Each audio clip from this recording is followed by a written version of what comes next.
আসসালামু আলাইকুম, সবাইকে জুম্মা মোবারক। আজ শুক্রবার, সবাই কেমন আছেন? আমি আলহামদুলিল্লাহ ভালো আছি। দোয়া করি আল্লাহ পাক সবাইকে ভালো রাখুক।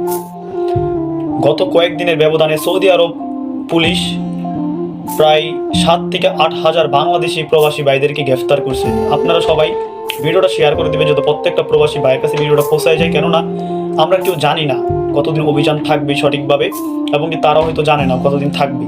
তাই সবাইকে সতর্ক করে দেওয়ার জন্য আমার এই ভিডিওটা খুবই গুরুত্বপূর্ণ। আপনারা প্লিজ ভিডিওটা সম্পূর্ণ দেখবেন।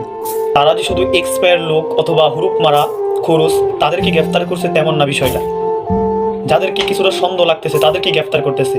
যাদের চলাফেরা রাস্তার দিকে যেমন ধরতে পারেন ফোন ইউজ করতেছে, অথবা রাস্তা ওপর পারে যাওয়ার জন্য সীমা লঙ্ঘন করছে, একটু এদিক সেদিক বিন্দু পরিমাণে সমস্যার কারণে সৌদি আরব পুলিশ গ্রেফতার করতেছে। গ্রেফতার করে মনে হচ্ছে ছেড়ে দিতেছে, তারা সুদা সফরে পাঠিয়ে দিতেছে, সুদা সফরে পাঠিয়ে দিতেছে। আপনারা প্লিজ সতর্ক থাকবেন, প্লিজ সতর্ক থাকবেন। সবাইকে ভিডিওটা দেখার জন্য আপনাদের কাছে রিকোয়েস্ট রইল, আপনারা প্লিজ ভিডিওটা শেয়ার করে দিন, লাইক কমেন্ট করে দিন। আসসালামু আলাইকুম, সবাই ভালো থাকবেন।